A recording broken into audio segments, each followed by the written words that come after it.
RSSന്റെ മുഖപത്രമായ കേസരിയിൽ വന്ന ആഗോള മതപരിവർത്തനത്തിൻ്റെ നാൾവഴികൾ എന്ന ലേഖനത്തിനെതിരെ ഇപ്പോൾ ദീപികയിൽ ഒരു ആർട്ടിക്കിൾ വന്നിരിക്കുകയാണ്. എന്താണ് ഇഷ്യൂ? എന്തൊക്കെയാണ് ഇതിൽ പറയുന്നത്? ദീപികയിൽ വന്നേക്കുന്ന ആർട്ടിക്കിളിൻ്റെ പേര് കൂടി പറഞ്ഞുകൊണ്ട് നമുക്ക് ആ വിഷയത്തിലേക്ക് കിടക്കാം. ഷിബിലി അറിയേണ്ടത് ക്രൈസ്തവരെ ചാരി ഭരണഘടനയെ വെട്ടണ്ട എന്നുള്ളതാണ് ഹെഡിങ്. എന്ന് പറഞ്ഞിട്ടുണ്ടെങ്കിൽ കേസരിയിൽ വന്നിട്ടുള്ള ലേഖനത്തിൻ്റെ അവസാന ഭാഗത്തേക്ക് എത്തുമ്പോൾ അത് പറഞ്ഞുകൊണ്ടിരിക്കുന്നത് വിചിത്രമായ അവസ്ഥ, ഈ അവസ്ഥ മാറിയേ തീരൂ എന്നാണ്. അതിനുവേണ്ടി ഭരണഘടന ഭേദഗതി ചെയ്യണമെങ്കിൽ ഭരണഘടന ഭേദഗതി ചെയ്യണം എന്നുള്ളതാണ് പറഞ്ഞേക്കുന്നത്. ആ ലേഖനത്തിൻ്റെ ഒരു ആകത്തുക എന്ന് പറയുന്നത് ഷിബിലി ഇത്രയാണ്. ഇപ്പോൾ അതൊരു വിശദമായ ലേഖനമാണ്, ഞാനത് മുഴുവൻ ഏതെങ്കിലും പ്രേക്ഷകരോട് പറയുന്നില്ല. ഇതിൽ ലേഖനത്തിൽ പറയുന്നത് ക്രൈസ്തവ മിഷണറിമാരെല്ലാവരും തന്നെ ഏതാണ്ട് മതപരിവർത്തനം നടത്തിക്കൊണ്ടിരിക്കുകയാണ് എന്ന് പറയുന്ന നിശ്ചിതമായിട്ടുള്ള വിമർശനങ്ങളാണ് ഉന്നയിക്കുന്നത്. അതിനും അപ്പുറത്തേക്കുള്ള ചില വിമർശനങ്ങളൊക്കെ ഉണ്ട്. ആഗോള മത നേതൃത്വം, അതായത് ക്രൈസ്തവരുടെയൊക്കെ ആഗോള മത നേതൃത്വം അവിശുദ്ധ സഖ്യങ്ങളിലൂടെ ഈ പറയുന്ന പോലെ നരേന്ദ്രമോദിയെ തുടർഭരണം കിട്ടാതിരിക്കാൻ വേണ്ടി ശ്രമിച്ചുകൊണ്ടിരിക്കുകയാണ് എന്നൊക്കെ പറയുന്ന വലിയ ആരോപണം കൂടി മുന്നോട്ട് വെച്ചിട്ടുണ്ട്. ഷിബിലെ അറിയേണ്ടത് ഇത് ദേശവിരുദ്ധമായിട്ടുള്ള പ്രവർത്തികളാണ് നടക്കുന്നത് എന്ന് പറയുന്ന അടക്കം വലിയ നിശ്ചിതമായിട്ടുള്ള വിമർശനങ്ങളാണ് ഈ പറയുന്ന കേസരിയുടെ മുഖമാസികയാണ്. അത് വളരെ വഴക്കമുള്ളൊരു മാസികയാണ്. അതിൽ ഈ ലേഖനം എഴുതിയേക്കുന്നത് ES ബിജു എന്ന് പറയുന്ന ഹിന്ദു ഐക്യവേദിയുടെ സംസ്ഥാന വൈസ് പ്രസിഡൻ്റാണ്.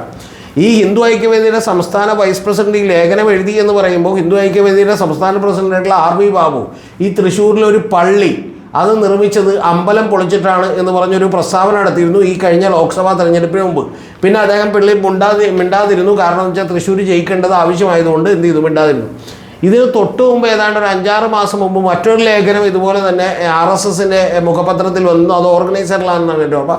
ആ ഓർഗനൈസറിൽ വന്നിട്ടുള്ളത് ഏറ്റവും വലിയ ഭൂവുടമ എന്ന് പറയുന്നത് ഇന്ത്യൻ സൈന്യമൊക്കെ കഴിഞ്ഞിട്ടുണ്ടെങ്കിൽ അത് യഥാർത്ഥത്തിൽ ക്രിസ്ത്യൻ മിഷണറിമാരാണ് എന്ന് പറഞ്ഞു വന്നിരുന്നു. എന്ന് പറഞ്ഞാൽ RSS ഒരു വലിയ പ്രശ്നത്തെ ഇപ്പോൾ അഭിമുഖീകരിച്ചുകൊണ്ടിരിക്കുകയാണ്. എന്ന് പറഞ്ഞാൽ കേരളത്തിൽ അവർ ക്രിസ്ത്യൻ ആളുകളെയൊക്കെ തന്നെ അടുപ്പിക്കാൻ വേണ്ടി ശ്രമിക്കുന്നു, തങ്ങളോട് അടുപ്പിക്കാൻ വേണ്ടി ശ്രമിക്കുന്നു.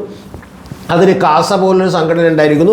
ഇപ്പോൾ ക്രിസ്ത്യൻസിൻ്റെ ഇടയ്ക്ക് BJP അനുകൂലമായിട്ടുള്ള ഒരു രാഷ്ട്രീയ പാർട്ടി ഉണ്ടാക്കാൻ അവർ ശ്രമിച്ചുകൊണ്ടിരിക്കുന്നു. ഏതാണ്ട് ഈ പറയുന്ന നമ്മുടെ BDJS ഒക്കെ ഉണ്ടാക്കി ഹിന്ദു ഈഴവരിൽ ഒരു സ്വാധീനം ഉണ്ടാക്കുകയും പിന്നെ BDJS അങ്ങോട്ട് ഇല്ലാതാവുകയും നേരിട്ട് അത് BJPയിലേക്ക് സ്വാധീനമാക്കുകയും ഒക്കെ ചെയ്തതുപോലെ ഇത്തരം പരിപാടികളൊക്കെ പല സ്ഥലങ്ങളിലും BJP ചെയ്തിട്ടുണ്ട്. ഇന്ത്യയുടെ പല സംസ്ഥാനങ്ങളിലൊക്കെ ചെയ്തിട്ടുണ്ട്. ഞാനിപ്പോൾ അതിലേക്ക് പോകുന്നില്ല.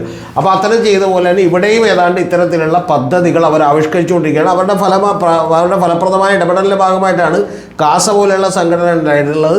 അവർ വളരെ ഈ പറയുന്ന പോലെ എക്സ് മുസ്ലിം പോലെയുള്ള അതുപോലെ തന്നെ എത്തീസ്റ്റ് വിഭാഗങ്ങളെയൊക്കെ തന്നെ കൃത്യമായി എങ്ങനെയാണ് തങ്ങൾക്ക് താൽക്കാലികമായി അനുകൂലമാക്കാൻ കഴിയുക എന്നുള്ളതൊക്കെ റിസർച്ച് ചെയ്ത് കണ്ടെത്തിയിട്ടുള്ളൊരു കാര്യമാണ്.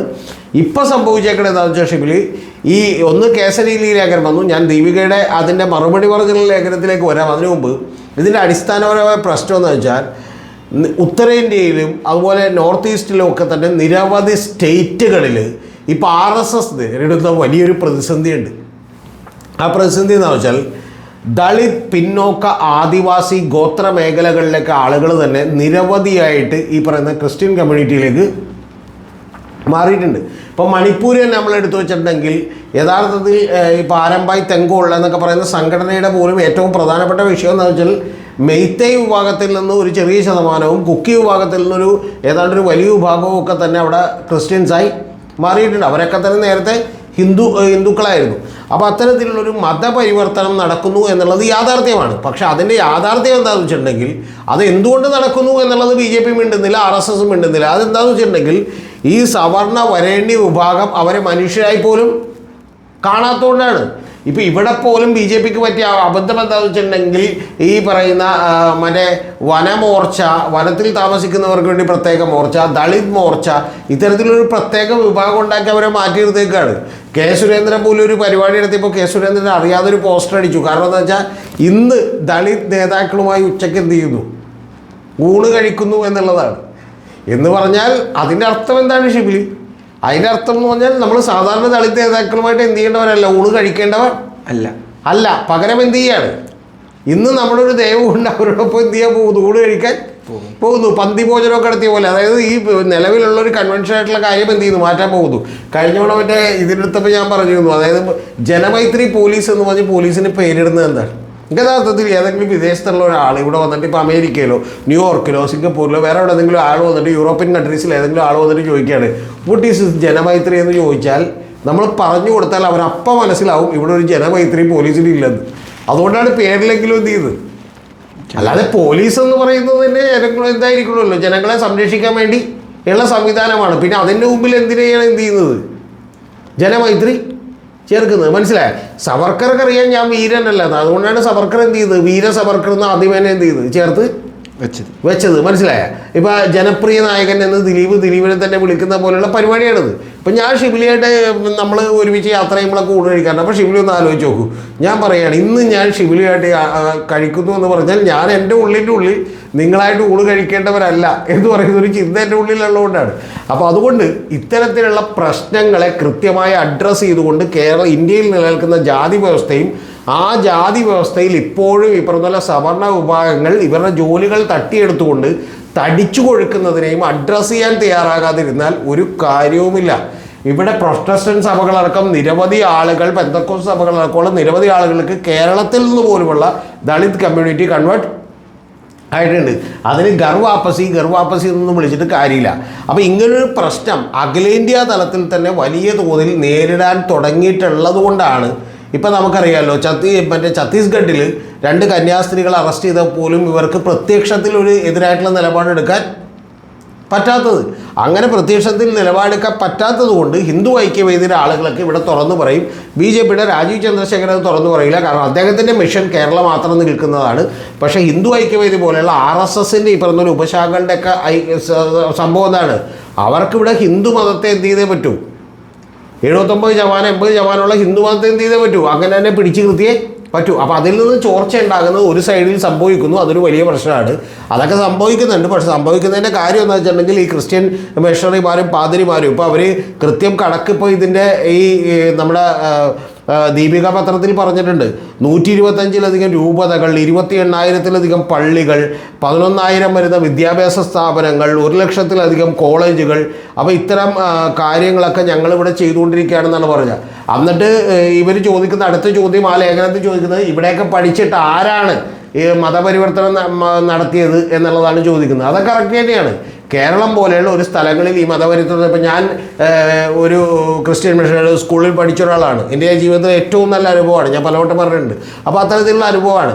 ഞാൻ എല്ലാ ദിവസവും എന്നെ പള്ളിയിൽ കൊണ്ടുവരുന്നതാണ്. പക്ഷേ എന്ന് പറഞ്ഞ് മതപരിവർത്തനമൊന്നും നടത്തിയിട്ടില്ലല്ലോ.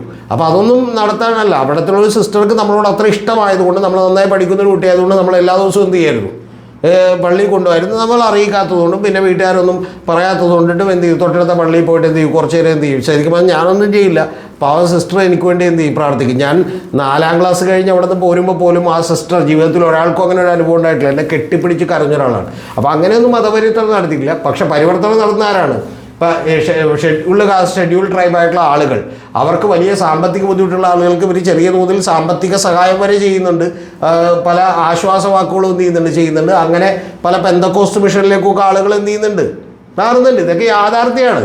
പക്ഷേ ഇതിൻ്റെ യഥാർത്ഥ പ്രശ്നത്തെ നിങ്ങൾ അഡ്രസ്സ് ചെയ്യാൻ തയ്യാറുണ്ടോ എന്നാണ് BJPക്കാരനോ RSSകാരനോ ചോദിക്കാറുള്ളത്. അല്ലാതെ കേസരിയിലിരുന്ന് മറ്റേ ES ബിജു ലേഖനം എഴുതിയിട്ട് ഇത് ആഗോള ഗൂഢാലോചനയാണെന്നും നരേന്ദ്രമോദിയെ മറിച്ചിടാനാണെന്നും അതിലുള്ള ആഗോള പൗരോഹിത്യത്തിൻ്റെ ഇപ്പോൾ ഗൂഢാലോചനയാണെന്നും പിന്നെ ഷിബിലി വെറും മണ്ടത്തരങ്ങളൊക്കെ പറഞ്ഞിട്ടുണ്ട്. അത് പിന്നെ സ്വാഭാവികമാണ്, ഇവർക്ക് ബുദ്ധിയും ബോധമൊന്നും ഇല്ലാത്തതുകൊണ്ട് ഇവർ പറഞ്ഞേക്കണ ഒരു കാര്യം എന്ന് വെച്ചാൽ പ്രാദേശിക ഭാഷകളെ ഇല്ലാതാക്കി ഇംഗ്ലീഷ് കൊണ്ടുവരാൻ വേണ്ടി ശ്രമിക്കുന്നു എന്നാണ്.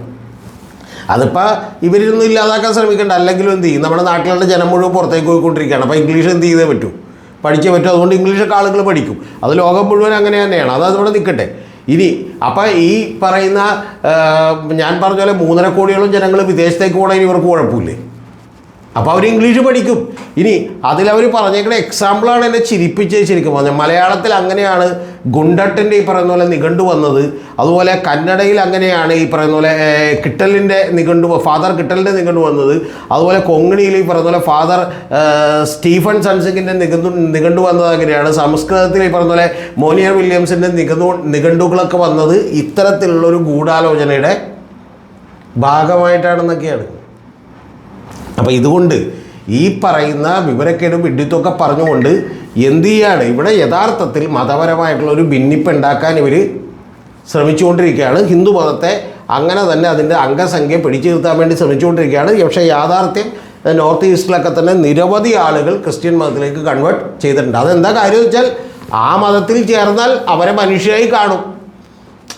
ഇപ്പം ഇവിടെ തന്നെ ഷിബിലി അറിയേണ്ടത് കേരളത്തിൽ മറ്റേ നടക്കാൻ അവകാശമില്ലായിരുന്നു ഇത് കീഴ്ജാതിക്കാരായിട്ടുള്ള ആളുകൾക്ക്. അപ്പോഴും മുസ്ലിമോ ക്രിസ്ത്യനോ ആണെങ്കിൽ കൂളായിട്ട് വഴിയടക്കാം. മനസ്സിലായി? അപ്പോൾ നിങ്ങൾ ഇപ്പം ഞാൻ എൻ്റെ വീട്ടിൽ ഷിബിലിയും ഞാനും ഒരേ വീട്ടിലാണെങ്കിൽ ഞാൻ ഷിബിലിയോട് വിവേചനം കാണിക്കുന്നെങ്കിൽ ഷിബിലി അപ്പുറത്തവൻ്റെ കൂടെ എന്ത് ചെയ്യും? പോകും. അത് മാറ്റാനായിട്ട് നിങ്ങൾ എന്ത് ചെയ്തു എന്നാണ് ചോദിക്കുന്നത്. ഇപ്പോഴും ഇവിടെ ഈ പറഞ്ഞ പോലെ ഷെഡ്യൂൾഡ് കാസ്റ്റ്, ഷെഡ്യൂൾഡ് ട്രൈബ്, ഗോത്രവർഗ ആദിവാസി സമൂഹങ്ങൾക്ക് പ്രാതിനിധ്യം കേരളത്തിലെയും ഇന്ത്യയിലുമൊക്കെ പ്രമുഖമായിട്ടുള്ള ജോലികളിൽ കിട്ടാത്തതിന് നിങ്ങൾ എന്ത് ചെയ്തു? അത് പറ. നിങ്ങൾ എന്ത് നടപടിയെടുത്തു? ഇപ്പോൾ കഴിഞ്ഞ കേന്ദ്രത്തിൽ അണ്ടർ സെക്രട്ടറിമാരും കൂടിയിട്ട് 90 പേരെടുത്തതിൽ 3 പേരേ ഉള്ളൂ. അപ്പം നിങ്ങളുടെ മഹാഭൂരിപക്ഷം വരുന്ന ഈ പറയുന്ന ദളിത്, ആദിവാസി, പിന്നോക്ക ജനം, അതർ ബാക്ക്വേർഡ് കമ്മ്യൂണിറ്റിയൊക്കെ നിങ്ങൾ മാറ്റി നിർത്തിക്കൊണ്ട് നിങ്ങൾ 1.5%, 2% ഒക്കെ വരുന്ന ഈ പറയുന്ന പോലെ വരേണ്യ വർഗത്തിന് വേണ്ടി പണിയെടുക്കുന്നു. ആ പണിയെടുക്കുമ്പോൾ അവൻ എന്ത് ചെയ്യും? ഇത് ഉപേക്ഷിച്ച് എന്ത് ചെയ്യും? ഇവരുടെ കൂടെ എന്നിട്ട് കാര്യമില്ല, ഇവിടെ അവഗണനയും പരിഹാസവും പുച്ഛവുമാണെന്ന് പറഞ്ഞിട്ട് പോകും. ഇത് അഡ്രസ്സ് ചെയ്യേണ്ടതിന് പകരം കേസരിയിലിരുന്ന് ഇവൻ്റെ RV ബാബുവിൻ്റെ ശിഷ്യനായിട്ടുള്ള ES ബിജു ഒക്കെ എന്ത് ചെയ്യാണ്? ലേഖനം എഴുതിക്കൊണ്ടിരിക്കുകയാണ്. ആ ലേഖനങ്ങളിൽ വളരെ വലിയ അബദ്ധങ്ങളൊക്കെ ഉണ്ട്. അതവിടെ നിൽക്കട്ടെ. പക്ഷേ ഏറ്റവും പ്രധാനപ്പെട്ട വിഷയം എന്താ? ഇത് യഥാർത്ഥത്തിൽ ഇപ്പം നമ്മൾ എന്തൊക്കെ തന്നെ പറഞ്ഞാലും 2 മതസമുദായങ്ങളെ തമ്മിൽ എന്ത് ചെയ്യും? വലിയ തോതിൽ അകറ്റിക്കൊണ്ടിരിക്കുകയാണ്. ഇപ്പം ഈ പറയുന്ന ദീപിക കൃത്യമായിട്ട് അതിനെ ഇട്ടേക്കുന്ന ഹെഡിങ് തന്നെ കേട്ടില്ലേ? ക്രൈസ്തവരെ ചാരി എന്ത് ചെയ്യണ്ട, ഭരണഘടന വെട്ടണ്ടെന്നാണ്. ഈ മറ്റേ അദ്ദേഹം പറയുന്നത് ഈ ലേഖനത്തിൽ മറ്റൊരു കാര്യങ്ങൾ കൂടിയുണ്ട്. വളരെ പച്ചയായിട്ടുള്ള അങ്ങോട്ടും ഇങ്ങോട്ടുമുള്ള വർഗീയമായിട്ടുള്ള പരാമർശങ്ങളാണ്. എന്ന് പറഞ്ഞാൽ അഭയ കേസിൽ അത് പറഞ്ഞേക്കാൻ കറക്റ്റാണ് കേട്ടോ. അത് ES ബിജു പറഞ്ഞേക്കണ കറക്റ്റാണ്. അഭയ കേസിൽ നിങ്ങൾ എന്ത് ചെയ്തില്ല? അഭയോടൊപ്പം നിന്നില്ല, പകരം എന്ത് ചെയ്തു? അതിലെ മേലധ്യക്ഷന്മാരൊന്നും മിണ്ടിയില്ല. കാരണം അവരെന്ത് ചെയ്തു? മറ്റവരെ സംരക്ഷിക്കാൻ, അച്ഛന്മാരെയൊക്കെ സംരക്ഷിക്കാനുള്ള നിലപാടെടുത്തു. അതുപോലെ ജോസഫ് ഭാഷ കൈവെട്ടിയപ്പോൾ നിങ്ങൾ മിണ്ടിയില്ല എന്നൊക്കെയാണ് പറഞ്ഞേക്കണം. ഇതേപോലെ തന്നെ രൂക്ഷമായിട്ടാണ് ദീപികയും തിരിച്ച ലേഖനത്തിൽ പറഞ്ഞേക്കണത്. എന്ന് പറഞ്ഞിട്ടുണ്ടെങ്കിൽ ഇവിടെ ഒരു കൈ ഞങ്ങളുടെ നേരെ നീട്ടുമ്പോൾ മറുകൈ എവിടെയാണെന്ന് ഞങ്ങൾക്കറിയാം.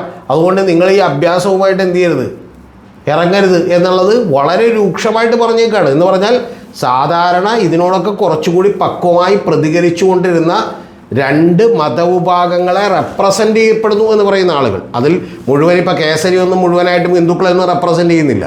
പക്ഷേ ഒരു പരിധിവരെയെങ്കിലും കുറച്ചെങ്കിലും റെപ്രസെൻ്റ് ചെയ്യുന്നത് ദീപികയാണ്. കാരണം കത്തോലിക്കയുടെ പറഞ്ഞ ഒഫീഷ്യൽ പത്രമാണത്. ആ പത്രത്തിൻ്റെ ആർട്ടിക്കിളുകൾക്ക് തന്നെ വലിയ പ്രാധാന്യമുണ്ട്.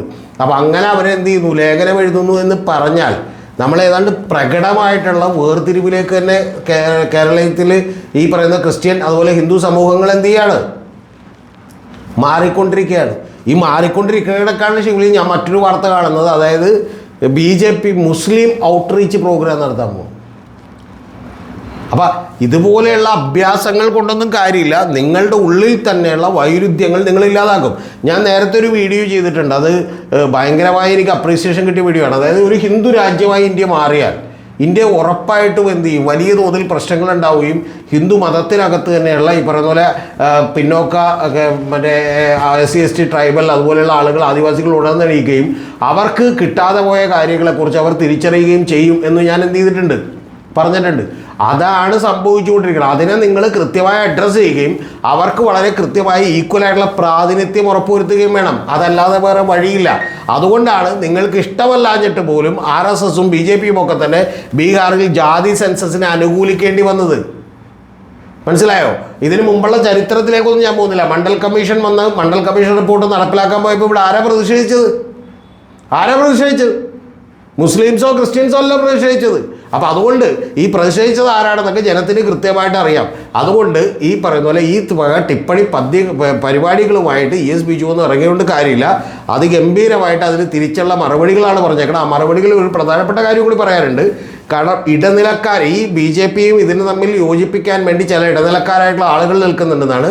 ആ ഇടനിലക്കാരായിട്ടുള്ള ആളുകളിൽ കാസയും വരും, പാംപ്ലാനിയും വരും എന്നുള്ളത് കൂടി പേര് വെച്ചുകൂടി ദീപിക എഴുതേണ്ടതായിരുന്നു എന്ന് മാത്രമേ എനിക്ക് പറയാനുള്ളൂ.